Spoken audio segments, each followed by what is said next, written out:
Some parents do everything in their power to mitigate screen harms at home, but then their children go to school and they experience hours of screen time in the guise of educational technology, or ed-tech.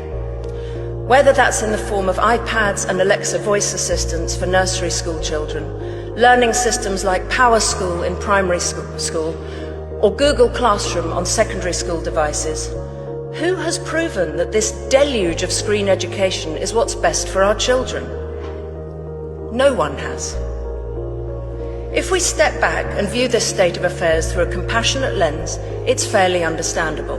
Let's wave aside the fact that only 7% of UK edtech companies have conducted randomised controlled trials and just 12% have used third-party certification. Let's put these pesky facts aside.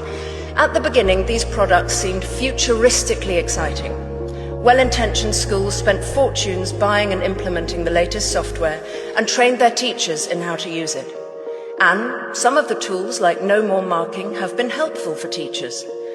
But now we have better data on how tech is impacting pupils, so we must press pause and, in many cases, rewind. The Karolinska Institute in Sweden recently published research concluding that there's clear scientific evidence that tools impair rather than enhance learning. Sweden has taken note and been the first country to kick tech out of the classroom, reinvesting in books, paper and pens.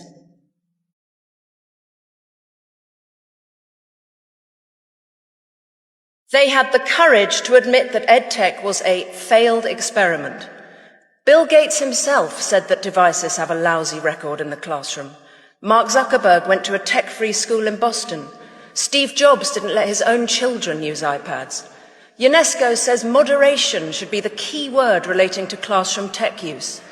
The OECD found that most EdTech has not delivered the academic benefits once promised, and that students who use computers very frequently at school do a lot worse in most learning outcomes. Global test scores in maths, science and reading are plummeting. I've personally spoken to teachers in British state schools who've acknowledged that classroom tech has hampered the progress of many of their pupils, and the huge boom in tutoring among private school children points to the fact that they're not learning well in school either. So why are we getting so overexcited about EdTech here in Britain? Why are we outsourcing executive function skills to a computer? Why are we allowing exam boards to take every subject online by 2030? All the emerging research should generate a pulling up of the drawbridge rather than the open-armed embrace that we're seeing.